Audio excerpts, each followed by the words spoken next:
I don't even know where to start with this. My wife and I have been married for almost 19 years, and we have an 18-year-old daughter. Looking back, our marriage wasn't perfect. Far from it. But we survived so much together. Poverty. My struggles with alcoholism. The ups and downs of building a life when you're barely keeping your head above water. For years, I thought we had a bond that couldn't be broken. My wife, let's call her Amanda, stuck by me when I was at my lowest. She went through hell after our daughter Emily was born. A tough pregnancy, a dangerous childbirth. But I was there for her, at least in the beginning. Then I fell apart. Drinking became my escape. There were fights, some of them ugly, and I'll admit I wasn't the best husband during those years. But I got better. I clawed my way out of the hole I dug for myself.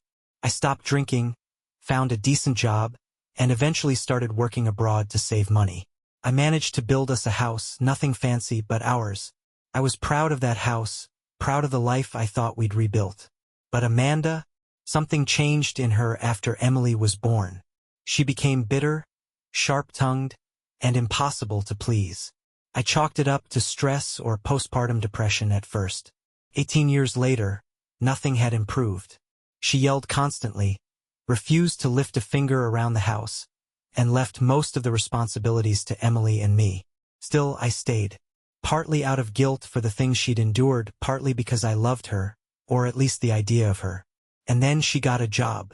We were all thrilled at first, thinking it might finally bring some balance to our lives. She started working as a university supervisor for international students, and for a moment, I thought things might turn around. Instead, they started unraveling. At first, Amanda's new job seemed like a blessing. She was out of the house more, so the yelling and constant criticism died down. But not long after, her behavior started changing in ways I couldn't ignore. She began coming home later than usual, always with some excuse. A meeting ran over. One of the students needed help. Or traffic was awful. She was glued to her phone, texting and laughing at messages she never bothered to explain. When I asked, she'd say it was work-related, or claim she was practicing English with the students. That didn't sit right with me, but I convinced myself I was being paranoid. Things escalated quickly. She'd leave the house for hours on weekends, saying she was going to help a student with their assignments or attend some university event. Once, she even came home wearing a new dress, claiming it was a gift from her mentor. A mentor? At a university where she was supposedly the authority figure? Emily, our daughter, noticed too. One night, she came to me visibly upset. "Dad," she said, hesitating like she wasn't sure if she should even tell me. "Mom's acting so weird. It's like she's hiding something." That stuck with me. If Emily, who usually ignored her mother's outbursts, was concerned, maybe I wasn't imagining things after all. Then came the turning point. Emily told me she'd accidentally walked into Amanda's office one evening, only to find her on a video call, half naked. I didn't even know what to do. "Dad," Emily admitted, her voice breaking. She didn't see me, but it was disgusting. She was completely exposed. Hearing that hit me like a punch to the gut. Emily was visibly shaken, and I couldn't imagine how hard it was for her to tell me this. She begged me to confront Amanda, to leave her. At that moment, I realized I couldn't keep brushing off Amanda's behavior. Something was seriously wrong. Let me know when you're ready for part 3. 3. Confrontation. That night I couldn't sleep. My mind kept replaying Emily's words, and my stomach churned at the thought of Amanda shamelessly doing something like that in our home, with our daughter just down the hall. I decided I needed to confront her the next day. I couldn't let this go on. When Amanda came home from work, phone in hand as usual, I asked her to sit down. She rolled her eyes and sighed, like even the thought of a serious conversation was too much for her. I started off calm, asking if there was anything she wanted to talk about or anything she felt was missing in our relationship. She stared at me like I'd grown a second head and brushed it off with a snide remark about how I was always trying to make things about me. That's when I told her what Emily had seen. Her face froze for a split second, and then she launched into defensive mode. "You're seriously going to believe her over me?" she snapped, her voice dripping with venom. She's a teenager. She probably didn't even see what she thinks she saw. I told her this wasn't a misunderstanding. I told her I'd noticed her suspicious behavior for months. How she was always glued to her phone, always out, and how she'd started to treat me and Emily like strangers in our own home. She tried to turn the tables, accusing me of being insecure and controlling. "You're jealous because I actually have a life now," she shouted. "I've given everything to this family, and the second I try to do something for myself, you act like I'm the bad guy." Her words stung, but I didn't back down. "This isn't about you working," I said. "This is about the lies, Amanda. The secrecy. If there's nothing going on, why do you act like there's something to hide?" She got up, shaking her head, and stormed into the bedroom. From behind the closed door, I heard her yell, "I can't believe I have to live with someone so paranoid," but the cracks were already showing. She didn't deny the incident Emily had seen outright. She didn't even attempt to explain it. She just deflected and blamed, which only made my suspicions stronger. After that confrontation, I felt like I was walking through a fog. I couldn't concentrate on anything: work, house chores, even conversations with Emily.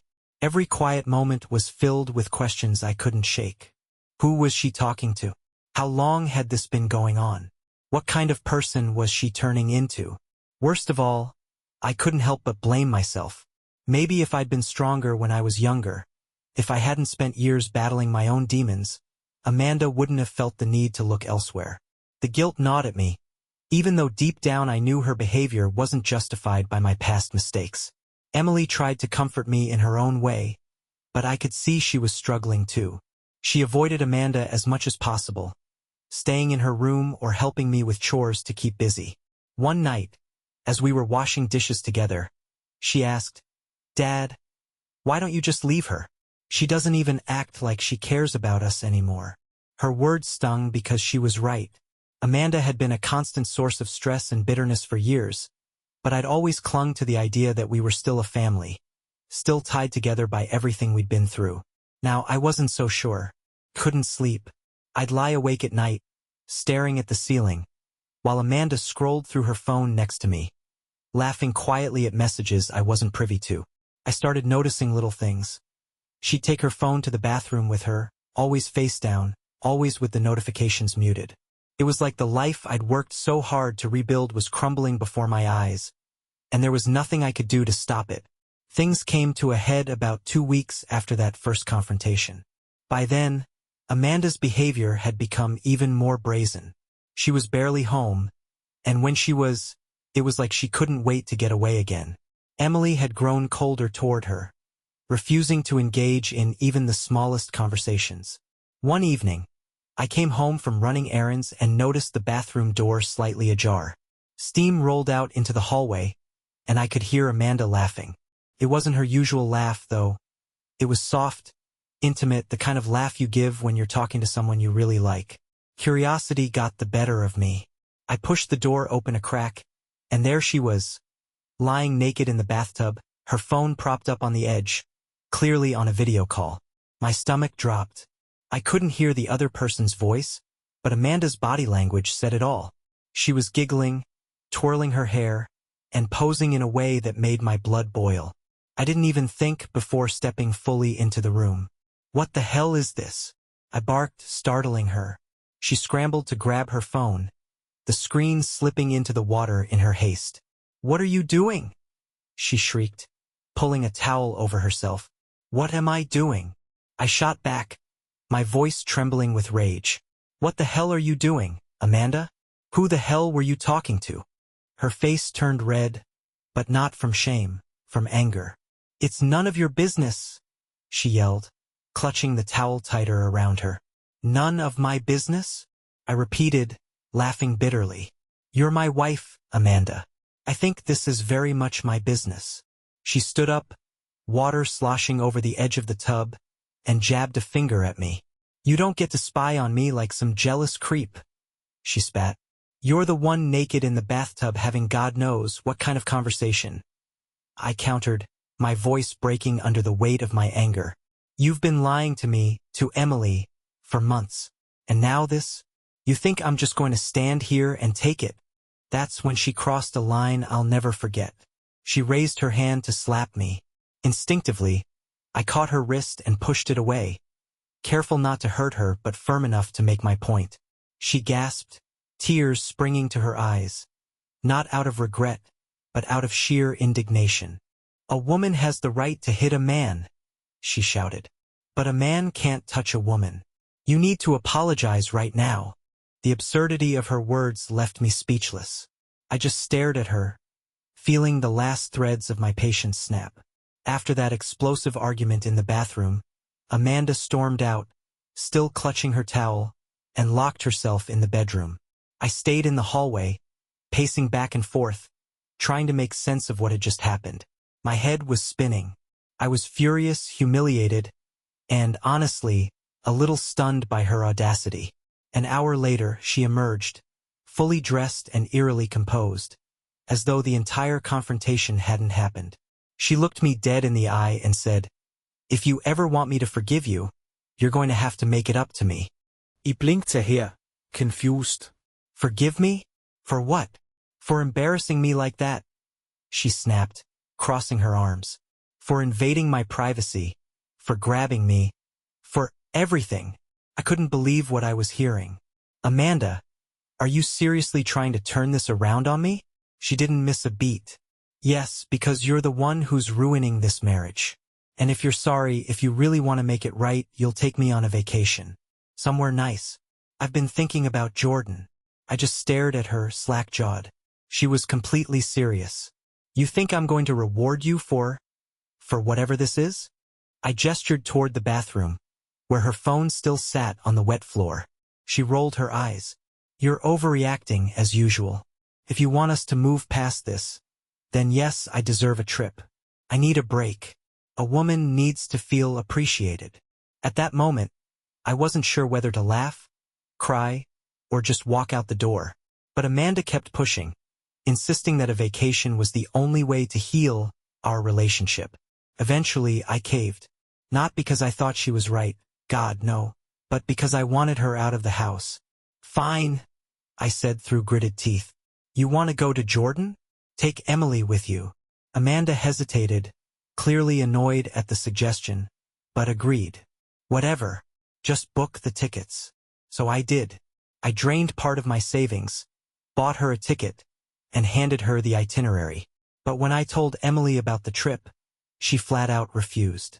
"There's no way I'm going with her," she said firmly. "I know exactly why she wants to go, and I won't be a part of it." That left Amanda to go on her own, which, frankly, suited me just fine. When she left for the airport, Emily and I felt like we could finally breathe again. For the first time in months, the house was peaceful. At the time, I assumed this was the unspoken end of our marriage. Amanda's absence felt like a weight had been lifted off my chest. The house was calm, almost serene. Emily and I fell into an easy routine, cooking together, tackling household projects, and even catching up on shows we'd missed. For the first time in years, I felt like I could just breathe. During those 6 months, I found a kind of clarity I hadn't had in years.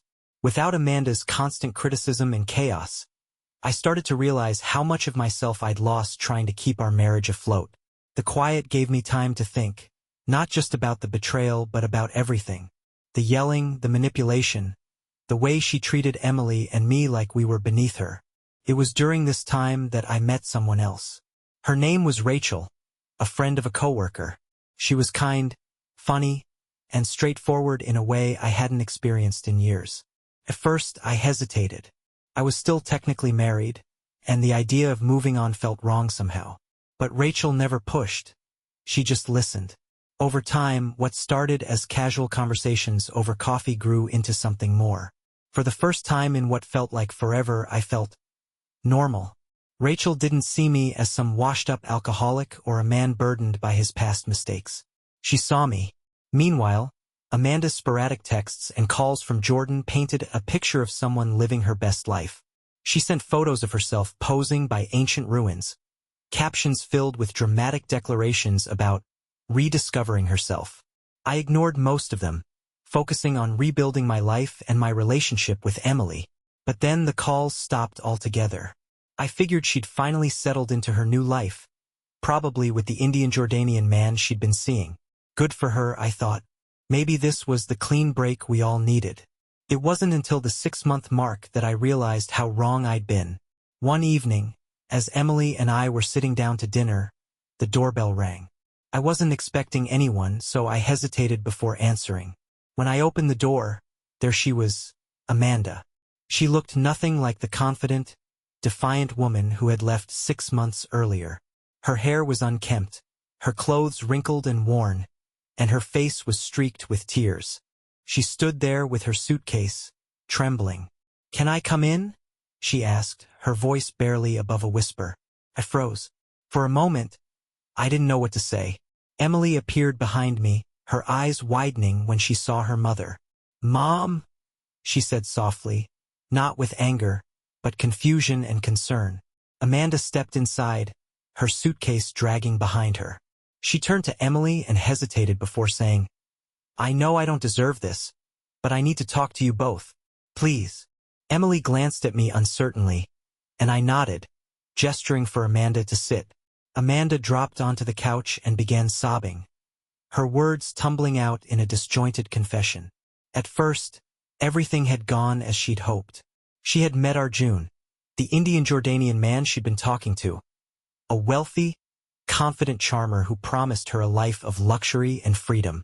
But once she arrived in Jordan, things spiraled quickly. "He wasn't who I thought he was," she said, tears streaming down her face. "He controlled everything I did. I couldn't leave the house. I couldn't talk to anyone. He expected me to." She trailed off, trembling. "I was his prisoner." Emily sat down across from her, still quiet but visibly shaken. "Mom," she finally said, her voice tentative, "why didn't you call us? Or tell someone what was happening?" "I couldn't," Amanda whispered, burying her face in her hands. "He watched me constantly. I thought I was never going to get out. After months of being trapped," she said, "she'd found a way to escape. Sneaking out when Arjun wasn't home and using what little money she had left to buy a ticket back. I realized how badly I messed up," she said, looking at me with pleading eyes. "I know I don't deserve it, but I'm begging you to give me another chance." Emily and I sat in silence, processing her words. I felt a strange mix of pity and exhaustion. This was the woman I had spent nearly 2 decades of my life with, and now she was sitting here, broken and desperate. "Mom," Emily said after a long pause, her voice uncertain, I don't know what to say. I'm glad you're okay, but..." She glanced at me, struggling to find the right words. I cleared my throat and spoke carefully. "Amanda, you can stay here for a few days, just until you figure out where to go next." Her face crumpled, fresh tears spilling down her cheeks. "Thank you," she said, her voice shaking. "Thank you so much. I'll prove to you I've changed. I promise." But deep down, I knew this wasn't a matter of proving anything. Too much had happened, and there was no going back. That night, after Emily went to bed, I stayed up, sitting in the living room and staring out the window. Couldn't sleep. Amanda's return had thrown me completely off balance, and I didn't know how to feel. At some point, I heard footsteps behind me. Turning, I saw Amanda standing there in her robe, her face soft in the dim light. "Can't sleep either?" she asked, her tone gentle. I shook my head and turned back to the window. She walked over and sat down on the couch next to me, closer than I expected. For a moment, she didn't say anything. Then she placed her hand on my arm. "Do you remember when we used to sit like this?" she asked quietly. "Back in the apartment before we had the house?" I didn't answer. I remembered those nights all too well. Nights when things were simpler, when we still believed in each other. She moved her hand to my shoulder, her touch lingering. "We've been through so much together, haven't we?" she murmured. "And no matter what, we've always made it through. You've always been there for me, Ryan. And I've been there for you too." I turned to look at her, and she leaned in closer.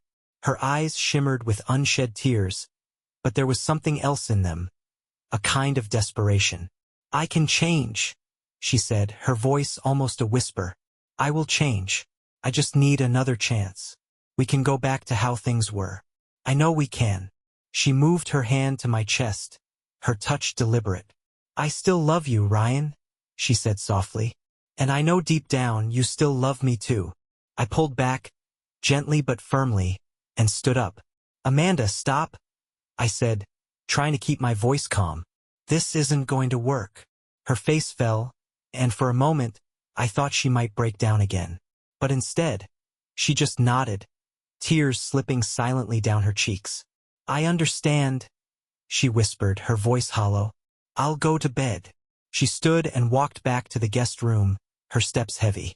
I stayed in the living room, staring out the window until the first light of dawn broke over the horizon. The next morning started off quiet. Amanda kept to herself in the guest room while Emily and I went about our routine, avoiding the elephant in the house. But by mid-morning, the peace was shattered by an unexpected knock at the door. I opened it to find Rachel standing there, looking radiant as ever, her warm smile instantly easing some of the tension I'd been carrying.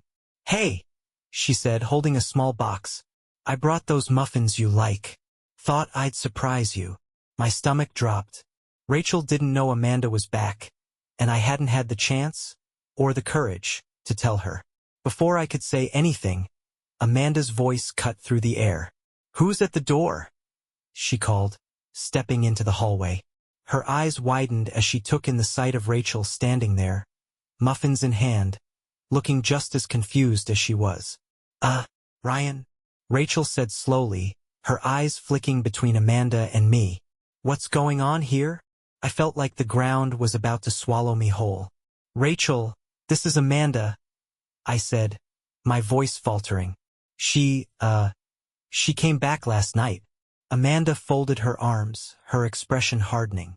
And who exactly is this? She demanded, looking Rachel up and down. Rachel's confusion shifted to something colder. I'm his girlfriend, she said, her tone sharp. Who are you? The air felt electric with tension. Amanda's face contorted with disbelief, then fury. Girlfriend? She spat. We're still married, in case you forgot. Rachel turned to me, her eyes wide. You didn't tell me she was back, she said, her voice trembling. What the hell, Ryan? What am I supposed to think right now? I held up my hands, trying to calm them both. Rachel, I was going to tell you, I swear. Amanda showed up out of nowhere, and I didn't know how to handle it. Please, just handle it. Amanda interrupted, her voice rising. There's nothing to handle. You're my husband, Ryan. You're supposed to be with me. Not her. Rachel shot back, her voice trembling with anger now. Oh, you mean after you abandoned him and your daughter to run off with some other guy? Don't act like you're the victim here. Amanda's face twisted, and she turned to me, tears welling in her eyes. Is this what you've been doing while I was gone? Shacking up with some woman while I was fighting for my life? I came back to make things right, Ryan, to fix our family. My chest felt like it was caving in under the weight of their words. Rachel was staring at me, hurt and betrayed. Amanda was on the verge of breaking down. Emily had peeked out from the kitchen, her face pale with shock but wisely staying silent. I took a deep breath, trying to steady myself. Stop, I said, my voice firm. Both of you, just stop. They both fell silent, though the tension between them was palpable. I turned to Amanda first. You don't get to come back here and act like everything is fine, I said, my voice steady but cold. You left, Amanda. You made your choices. And now you want to pretend none of it happened. Amanda opened her mouth to argue, but I didn't let her. I let you stay here last night because I felt sorry for you. But that doesn't erase the years of damage you've done. It doesn't erase what you put Emily and me through. And it sure as hell doesn't mean I owe you anything. Then I turned to Rachel. Rachel, I'm sorry I didn't tell you sooner. I should have called you the second Amanda showed up. But you have to understand, this is complicated. I never wanted to hurt you. Rachel crossed her arms, her jaw tight. Complicated? She said quietly. Ryan, I don't do complicated. I need to know where you stand now. The weight of their gazes bore down on me. Amanda was crying openly now, her hands clutching the edge of the table for support. Rachel's eyes burned with frustration, but beneath it, I could see the hurt. It was time to decide. The silence in the room was suffocating as Amanda and Rachel both waited for my answer. I glanced at Emily, who was standing in the doorway to the kitchen, her eyes wide but unreadable. This decision wasn't just about me, it was about her, too. I took a deep breath and looked at Amanda. "I'm sorry, Amanda," I said, my voice steady but firm. "I've moved on. You made your choice when you left and I've made mine. I can't go back to the way things were." Amanda's face crumpled as the reality of my words hit her. "Ryan, please," she said, her voice breaking. "I came back to fix things. To fix us. I know I made mistakes, but we've been through so much together. We can still fix this." I shook my head, the weight of years of resentment and heartache finally lifting. "It's too late," I said. "I can't trust you anymore. And honestly, I'm done trying. I need to move forward, for my sake and for Emily's." Rachel exhaled softly, relief washing over her face, though I could see she was still wary of the chaos unfolding around us. Emily stepped forward, hesitating for a moment before speaking. "Mom," she said gently, though her voice was firm, "I'm glad you're safe, but Dad's right. You can't just come back and expect everything to be the same. It's not fair to him, and it's not fair to me." Amanda turned to her, desperation in her eyes. "Emily, please," she begged. "You're my daughter. Help me fix this. Talk to your father, make him see reason. I'm doing this for us, for our family." Emily's expression hardened, and she took a small step back. "No, Mom," she said. "I'm not going to do that. You've been making decisions for yourself this whole time without thinking about Dad or me. You need to accept that you've lost him. And that's on you." Amanda collapsed onto the couch, her hands trembling as she covered her face. Her sobs filled the room, but Emily didn't waver. She turned to me and Rachel, nodding slightly before retreating back to the kitchen, leaving us to sort through the mess. Rachel stepped closer to me, her hand brushing mine. "Are you okay?" she asked softly, her concern evident. I nodded, though my chest still felt heavy. "I will be," I said, glancing at Amanda, who was now crying silently into her hands. "It's just a lot." Rachel gave my hand a reassuring squeeze. "We'll get through it," she said. "Together." I looked at her, feeling a sense of calm I hadn't felt in years. For the first time, I truly believed her.